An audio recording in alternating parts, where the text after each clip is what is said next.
तो hello friends, finally मैं आप लोगों को इस वीडियो में फिर से आपका स्वागत करता हूं।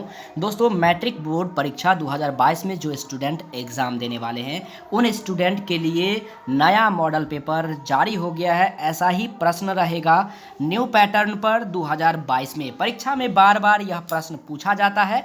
सामाजिक विज्ञान का 48 में से 48 क्वेश्चन यदि आप लोग कर लेते हैं तो यकीन मानिए आप लोगों को एग्ज़ाम में कहीं दिक्कतों का सामना नहीं करना पड़ेगा। काफ़ी वीवीआई ऑब्जेक्टिव प्रश्न है, तो एक एक प्रश्न को ध्यान से देख लीजिएगा। जो आपको याद नहीं है उसे नोट कर लीजिएगा। तो फिर देरी किस बात की, चलिए इस वीडियो को शुरुआत करते हैं। बट उससे पहले यदि आप हमारे चैनल को सब्सक्राइब नहीं किए हैं तो चैनल को सब्सक्राइब कर लें और साथ में बेल आइकन को दबाना ना भूलें। तो चलिए शुरुआत करते हैं। तो ध्यान दीजिएगा दोस्तों, यहाँ पे दिया गया है अम्ल, भस्म और लवण। ये केमिस्ट्री का जो है ना, यह चैप्टर नंबर 2 है, रसायन शास्त्र जिसे बोलते हैं। टॉप 50 वीवीआई ऑब्जेक्टिव क्वेश्चन मैं आप लोगों को इस वीडियो में बताने वाला हूं 10th क्लास के स्टूडेंट के लिए। तो चलिए पहला क्वेश्चन से हम लोग शुरुआत करते हैं। पहला क्वेश्चन कुछ इस प्रकार से है, लिटमस विलियन जो बैंगनी रंग का रंजक होता है यह किस पदार्थ का बना होता है। यानी कि एक ऐसा विलियन जो कि लिटमस है और बैंगनी रंग का रंजक होता है, तो यह किस प्रकार का बना होता है। ऑप्शन है कवक, लीचेन, जिम्नोस्पर्म, इनमें से कोई नहीं। तो दोस्तों इस क्वेश्चन का जो राइट आंसर हो जाएगा ना, वो हो जाएगा आपका ऑप्शन नंबर बी, यानी कि लीचेन। क्या हो जाएगा? लीचेन। इस क्वेश्चन का राइट आंसर हो जाएगा lichen. Top 50 most VVI object question मैं आप लोगों को इस वीडियो में बताने वाला हूं। तो फाइनली दोस्तों इस क्वेश्चन का राइट आंसर ऑप्शन बी हो जाएगा, लीचेन। ठीक है, तो चलिए दूसरे नंबर क्वेश्चन की ओर बढ़ते हैं। दूसरा नंबर क्वेश्चन कुछ इस प्रकार से है, ध्यान दीजिएगा। निम्नलिखित में से कौन सूचक की तरह इस्तेमाल नहीं किया जा सकता है। ऑप्शन है, यानी ये जो ऑप्शन दिया गया ना, निम्नलिखित का मतलब होता है नीचे जो भी ऑप्शन नीचे दिया गया है इनमें से कौन सूचक की तरह इस्तेमाल नहीं किया जा सकता है। जैसे हल्दी पहला ऑप्शन है, मेथिल ऑरेंज, और तीसरा ऑप्शन है फिनोल्फथेलिन, और चौथा ऑप्शन है मूली। यानी कि इस क्वेश्चन का राइट आंसर क्या होगा आप लोगों को बताना है। फिर से क्वेश्चन को पढ़ लीजिए। निम्नलिखित में से कौन सूचक की तरह इस्तेमाल नहीं किया जा सकता।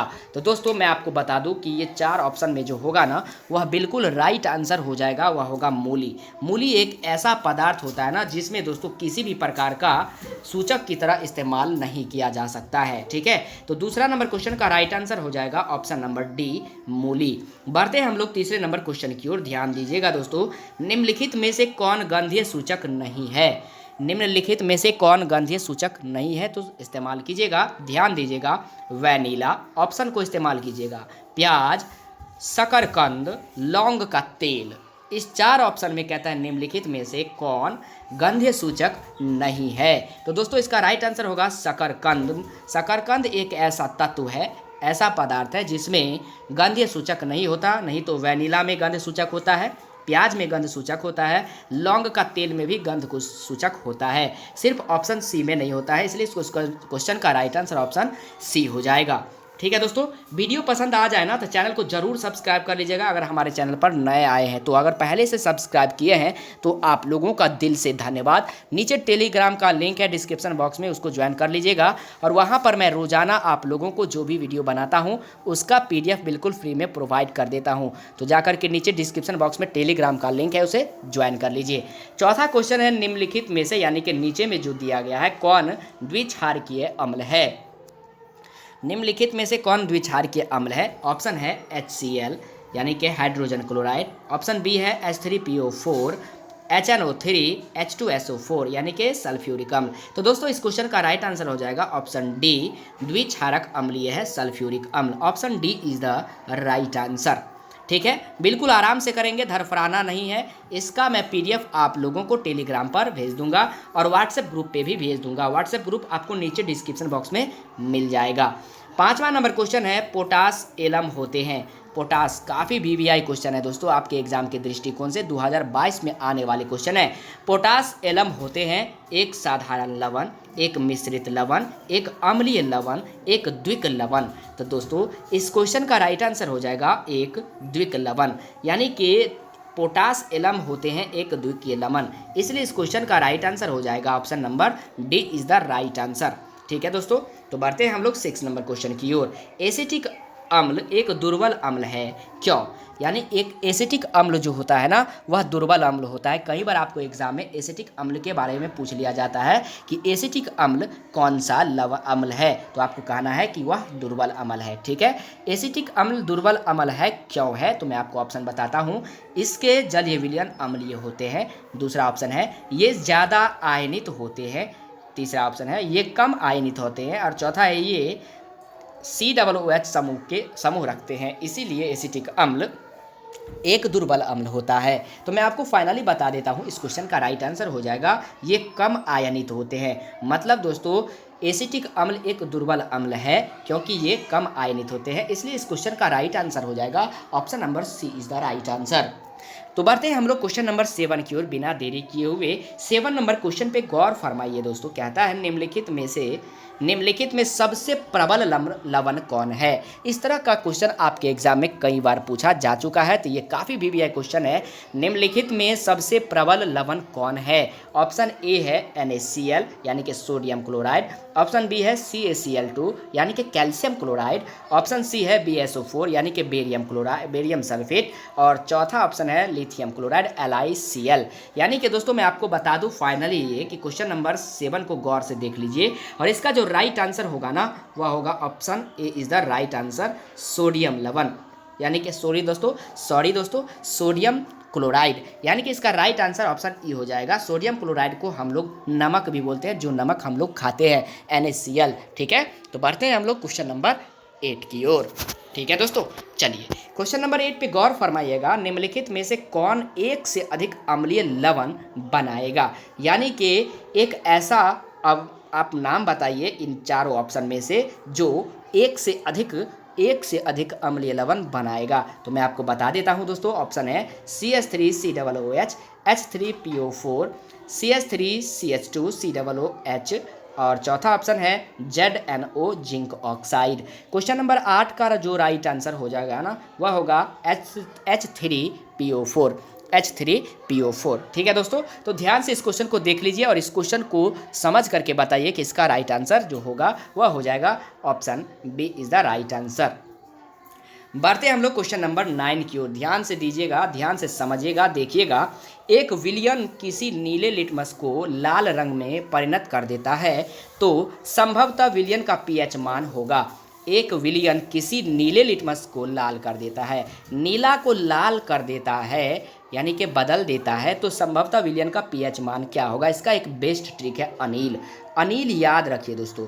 अगर आपको अनिल याद है ना तो ये समझ लीजिए अ से हो गया अम्ल, नी से हो गया नीला, ल से हो गया लाल। यानी कि अम्ल जो होता है ना वह नीले लिटमस पत्र को लाल कर देता है। अगर इसके बाद कोई उल्टा होता है तो वह समझ जाइएगा क्षार होता है। ठीक है दोस्तों, ये है ट्रिक, जबरदस्त ट्रिक है। इस ट्रिक को अपना लीजिएगा ना तो अम्ल और लवण में आप फंसने वाले नहीं है। यहाँ पे दोस्तों pH का मान पूछा गया है, तो ये समझ लीजिए pH का मान यहाँ पे 0 हो गया, जिसे उदासीन कहते हैं। अगर 0 से कम, 0 से थोड़ा सा भी कम आया, जैसे ये समझ लीजिए, सॉरी दोस्तों मैंने आपको यहाँ पे मिस्टेक कर दिया, यहाँ 0 से शुरू होगा और 14 तक जाएगा। ठीक है, बीच में 7 याद रखिए। अगर 7 से कम है तो क्या होगा, अम्ल होगा। अगर 7 से ज़्यादा है तो वह क्षारीय होगा। तो पहले ये समझ लीजिए, नीले लिटमस पत्र को लाल कर देता है, नीला को लाल कर देता है कौन, अम्ल।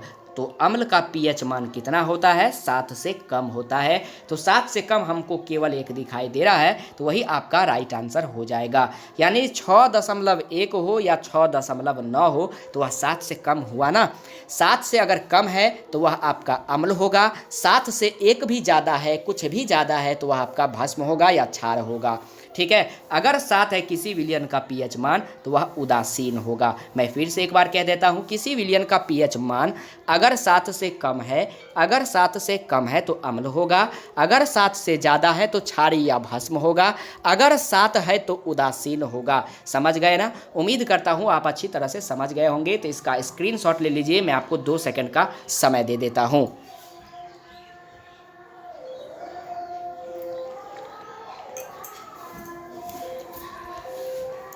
उम्मीद करता हूं कि आप लोग क्वेश्चन नंबर 9 को शानदार तरीक़ा से समझ गए होंगे। इसी तरह से मैं आप लोगों को समझाने का प्रयास करता हूं ताकि अच्छे से अच्छे नंबर आपको आ जाए। तो चलिए बढ़ते हैं क्वेश्चन नंबर 10 की ओर।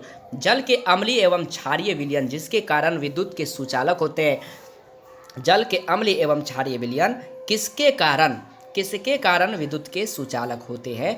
ऑप्शन है H+, ऑप्शन बी है OH-, तीसरा ऑप्शन है H+ एवं OH- दोनों, और चौथा ऑप्शन है इनमें से कोई नहीं। तो दोस्तों क्वेश्चन नंबर 10 का राइट आंसर हो जाएगा option C is the right answer, H+ एवं OH-। इस क्वेश्चन का राइट आंसर ऑप्शन सी हो जाएगा।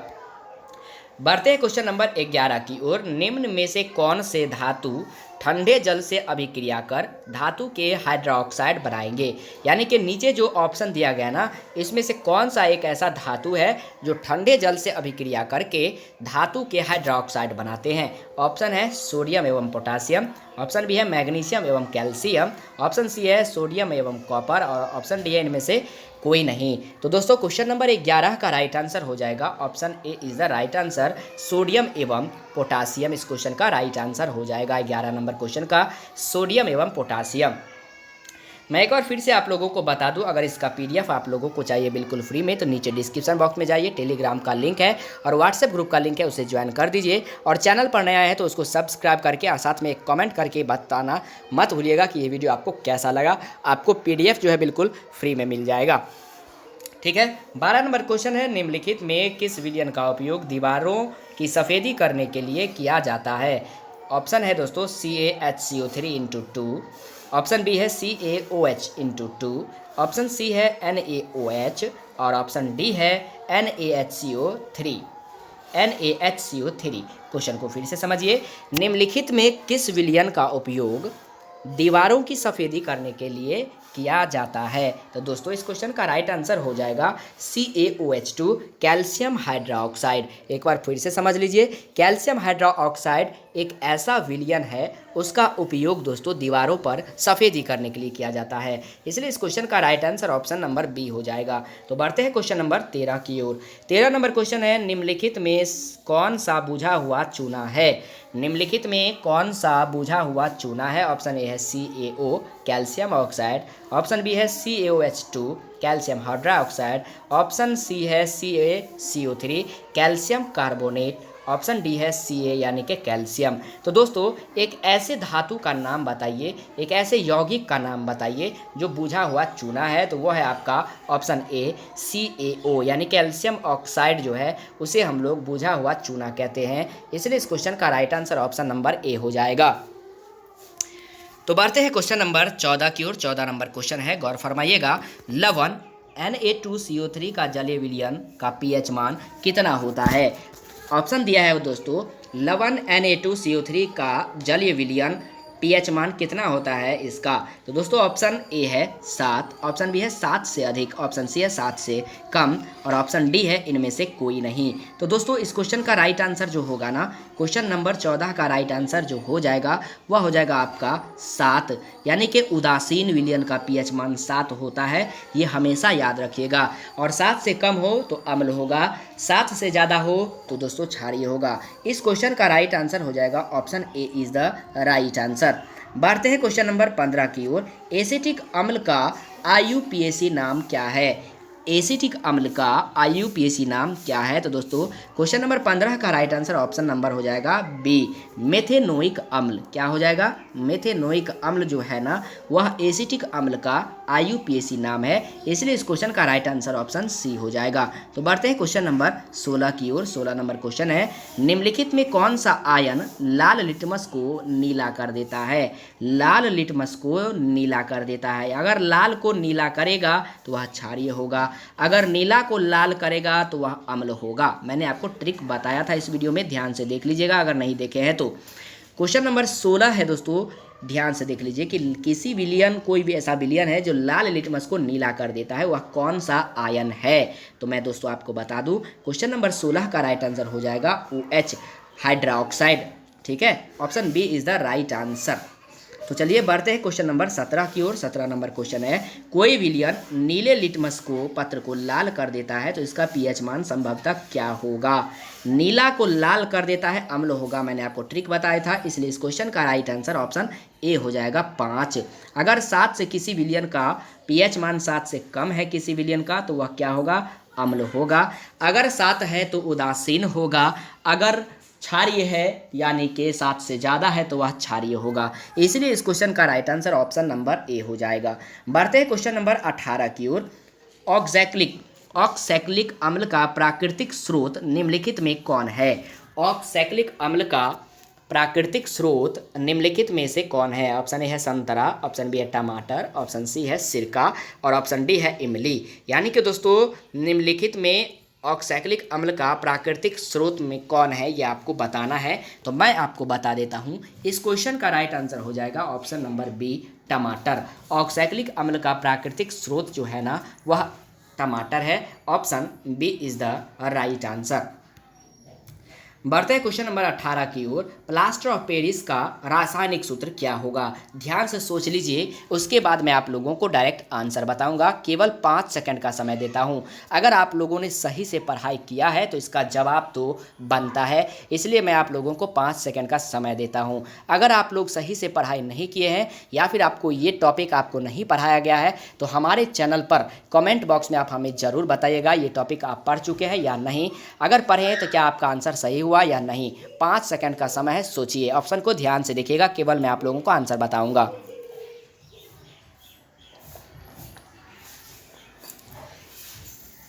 उम्मीद करता हूं कि आप लोग अपना आंसर चूज कर लिए होंगे। तो दोस्तों इस क्वेश्चन का राइट आंसर जो हो जाएगा ना, वह हो जाएगा आपका CaSO4 इंटू हाफ H2O। 1/2 को हम ऐसे भी लिख सकते हैं 1/2, यानी इसी को हम लोग हाफ कहते हैं। यानी कि CaSO4 इंटू हाफ H2O जो है वह प्लास्टर ऑफ पेरिस का रासायनिक सूत्र है। ठीक है, वेरी वेरी इंपॉर्टेंट क्वेश्चन है दोस्तों। 20 नंबर क्वेश्चन को एक गौर फरमाइए। लिटमस विलयन जब ना तो अम्लीय होता है, लिटमस विलयन ना जब ना तो अम्लीय होता है और ना ही क्षारीय होता है, तब यह किस रंग का होता है, आपको ये बताना है। ध्यान से देख लीजिए, लाल, नीला, बैंगनी या फिर काला। तो दोस्तों मैं आपको बता दूं, बैंगनी कलर का होता है जब विलयन, कोई विलयन जो है, जब लिटमस विलयन या कोई विलयन ना तो अम्ल होगा और ना ही क्षार होगा, तब यह किस रंग का होता है, वह बैंगनी कलर का होता है। Option C is the right answer हो जाएगा।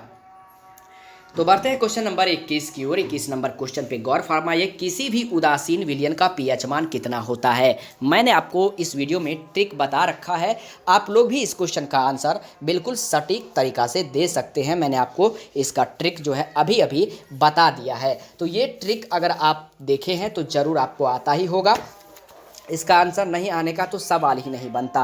तो मैं आपको चलिए फिर से एक बार बता देता हूँ। किसी विलयन का पीएच मान अगर 7 है तो वह उदासीन होगा।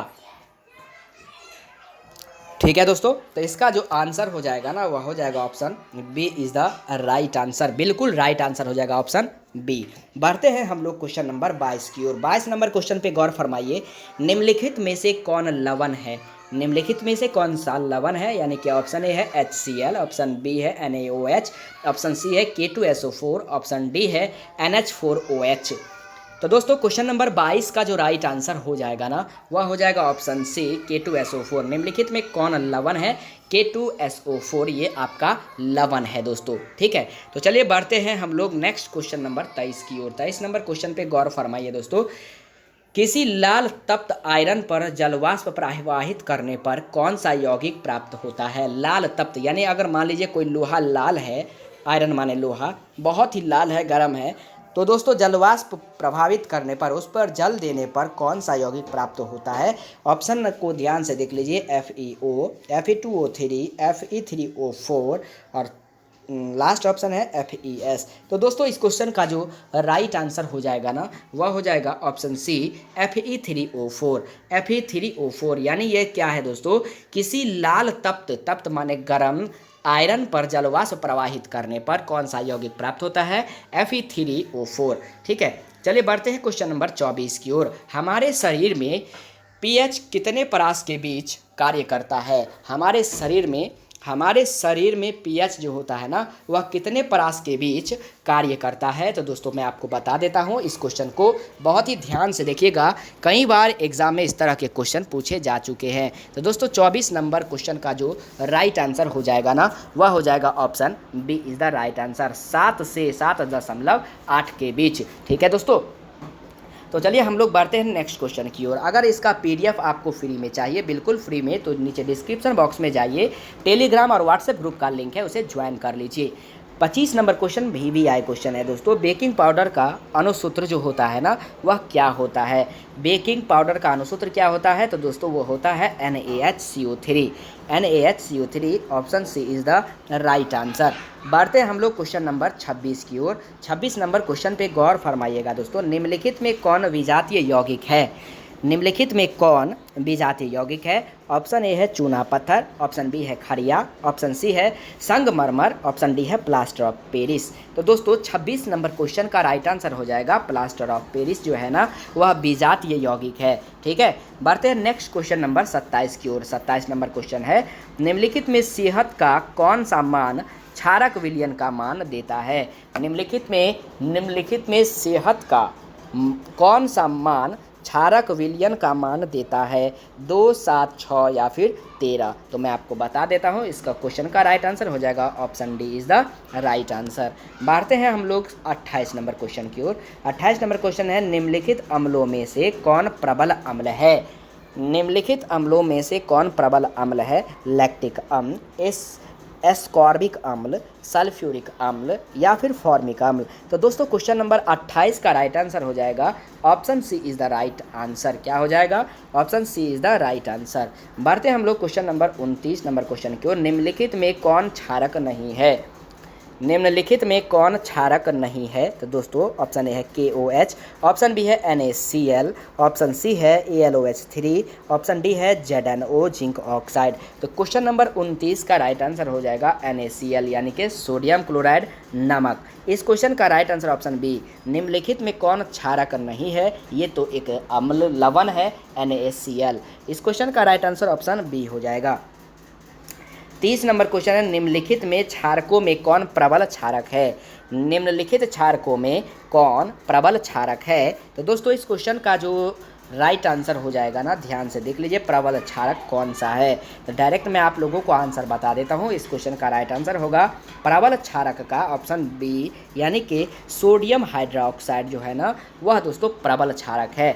बढ़ते हैं क्वेश्चन नंबर 31 नंबर क्वेश्चन की ओर। कुछ ऐसे पदार्थ होते हैं जिनकी गंध अम्लीय या क्षारीय माध्यम में बदल जाती है, इन्हें हम लोग क्या कहते हैं? कुछ ऐसे भी पदार्थ होते हैं ना जिसका गंधीय अम्ल या क्षारीय माध्यम में बदल जाता है, इन्हें हम लोग जो कहते हैं ना वह कहते हैं दोस्तों गंधीय सूचक। क्या कहते हैं? गंधीय सूचक का डिफिनेशन, कुछ ऐसे भी पदार्थ होते हैं जिनका गंध अम्लीय या क्षारकीय माध्यम में बदल जाता है, जिसे हम लोग गंधीय सूचक कहते हैं। इसलिए इस क्वेश्चन का राइट आंसर ऑप्शन बी हो जाएगा, गंधीय सूचक। तो चलिए बढ़ते हैं क्वेश्चन नंबर 32 की ओर। 32 नंबर क्वेश्चन है, सभी धातु कार्बोनेट एवं हाइड्रोजन कार्बोनेट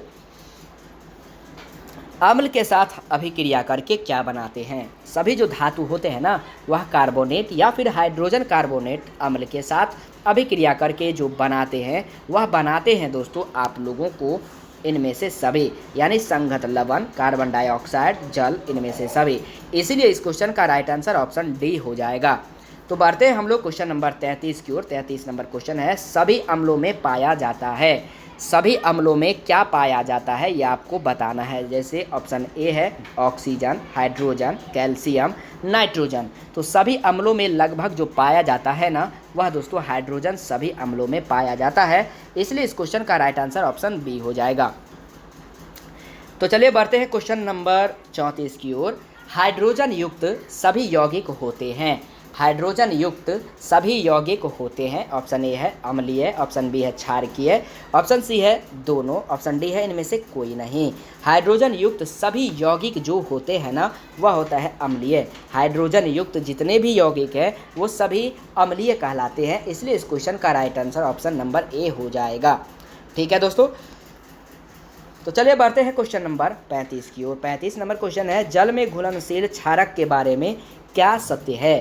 जल में घुलनशील क्षारक के बारे में क्या सत्य है? ऑप्शन ए है इन्हें क्षार कहते हैं, ऑप्शन बी है स्वाद कड़वा होता है, ऑप्शन सी है प्रकृति क्षारक होती है, ऑप्शन डी है इनमें सभी।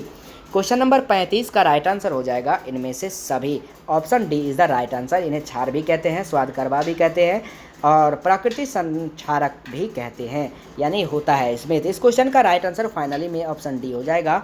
जल में घुलनशील क्षारक के बारे में क्या सत्य है? तो सभी। इस क्वेश्चन का राइट आंसर ऑप्शन सभी। 36 नंबर क्वेश्चन है, पीएच में पी सूचक क्या करता है?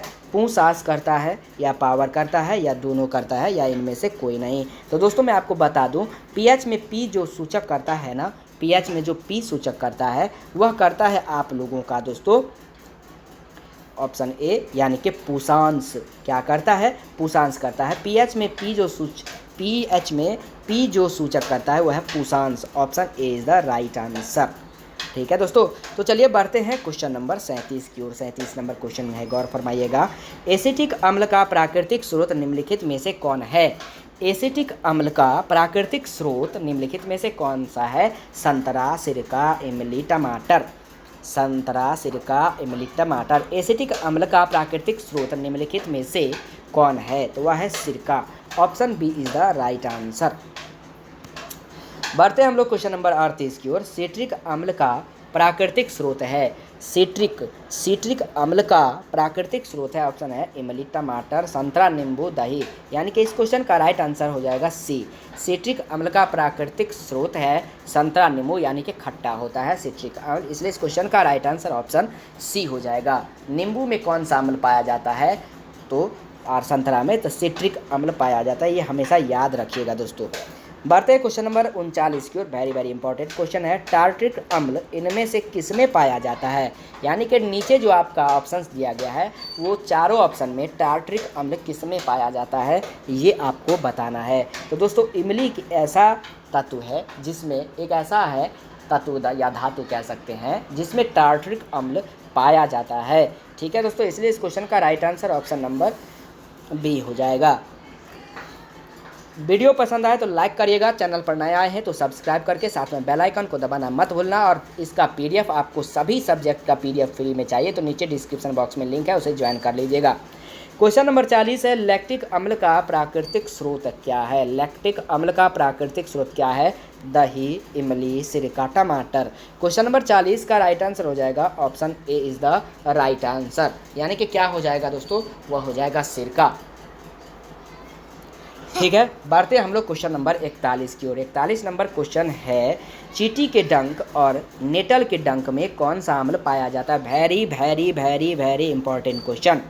चींटी के डंक और नेटल के डंक में कौन सा अम्ल पाया जाता है? ऑप्शन ए है सिट्रिक अम्ल, लैक्टिक अम्ल, एसिटिक अम्ल या फिर मेथेनोइक अम्ल। तो दोस्तों मैं आपको बता दूं, नेटल और चींटी के डंक में जो अम्ल पाया जाता है ना वह मेथेनोइक अम्ल पाया जाता है, इसलिए इस क्वेश्चन का right answer option number D हो जाएगा। ठीक है, तो बढ़ते हैं हम लोग क्वेश्चन नंबर 44 की ओर। दांतों का क्षय कब प्रारंभ होता है? दांतों का क्षय जो होता है ना कब प्रारंभ होता है? मुंह का पीएच मान 5.5 से अधिक होने के कारण। ऑप्शन बी है मुंह का पीएच मान 5.5 से कम होने पर। ऑप्शन सी है मुंह का पीएच मान 7 होने पर। ऑप्शन डी है इनमें से कोई नहीं। तो दांतों का क्षय जो प्रारंभ हो जाता है ना वह हो जाता है आपको मुंह का पीएच मान 5.5 से कम होने पर, इसलिए इस क्वेश्चन का right answer option B is the right answer.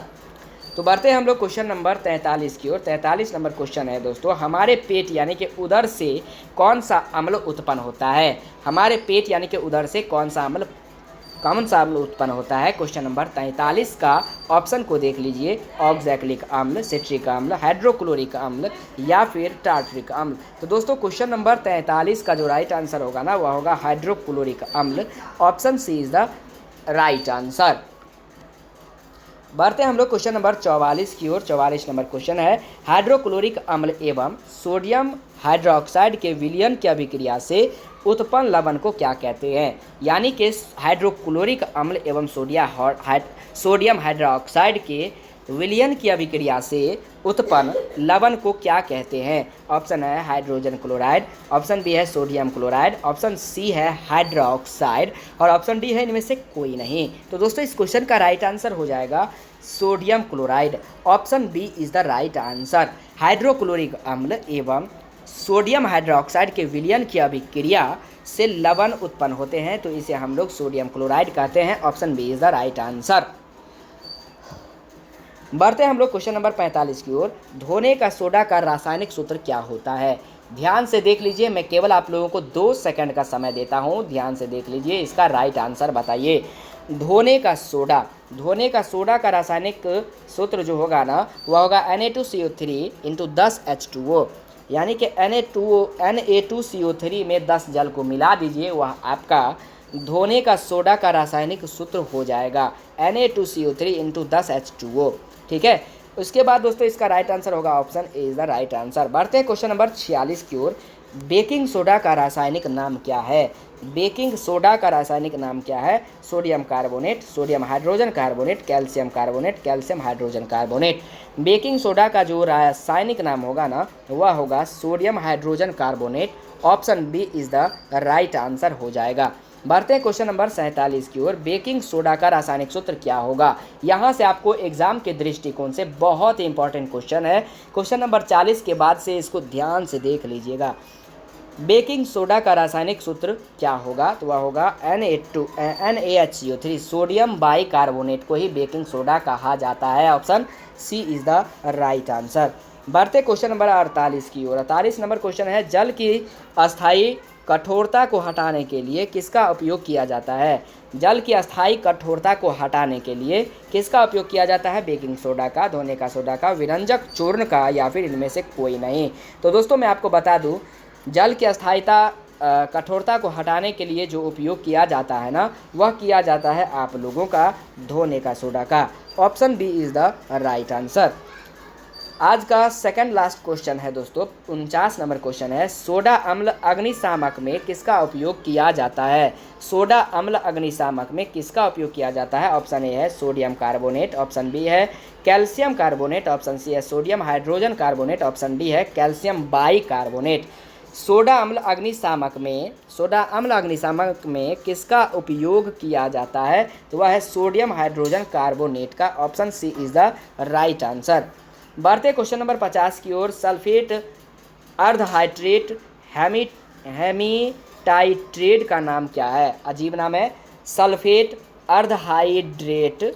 Option उसी में है सल्फेट हेमीटाइट्रेट, इसका नाम क्या? ऑप्शन ए है जिप्सन, ऑप्शन बी है plaster of Paris, option C है विरंजक चूर्ण, ऑप्शन डी है इनमें से कोई नहीं। तो दोस्तों क्वेश्चन नंबर 50 का जो राइट आंसर हो जाएगा ना, वह हो जाएगा प्लास्टर ऑफ पेरिस। यानी कि दोस्तों ध्यानपूर्वक समझ लीजिए, सल्फेट अर्धहाइड्रेट या हेमीटाइड्रेट का नाम जो है ना, वह प्लास्टर ऑफ पेरिस है। इस प्रकार मैंने आप लोगों को क्वेश्चन नंबर 1 से लेकर के पूरे 50 तक इस मॉडल सेट का मैंने आप लोगों को शानदार तरीक़ा से बता दिया है। अगर आप लोग हमारे चैनल पर नए आए हैं तो चैनल को सब्सक्राइब कर लें और साथ में बेल आइकन को दबाना ना भूलें, क्योंकि हमारे चैनल पर इस तरह का वीडियो रोज़ाना अपलोड होते ही रहता है। जैसे आज जो स्टूडेंट इंग्लिश ग्रामर में काफ़ी कमज़ोर है ना, उन स्टूडेंट के लिए मैं बता दूं, इंग्लिश ग्रामर का नरेशन का सीरीज मैंने स्टार्ट कर दिया है। उसका भी लिंक मैं नीचे डिस्क्रिप्शन बॉक्स में दे देता हूं।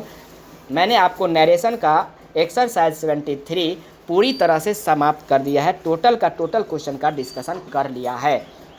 अगर आप लोग देखना चाहते हैं तो नीचे डिस्क्रिप्शन बॉक्स में लिंक है, उसे ज़रूर देख लीजिएगा। और वीडियो पसंद आए ना तो चैनल को सब्सक्राइब कर लीजिएगा, लाइक करिएगा, और चैनल पर पहले नई बार आए हैं तो चैनल को ज़रूर सब्सक्राइब कर लीजिएगा। पसंद आए तो ज़्यादा से ज़्यादा शेयर कर दीजिएगा।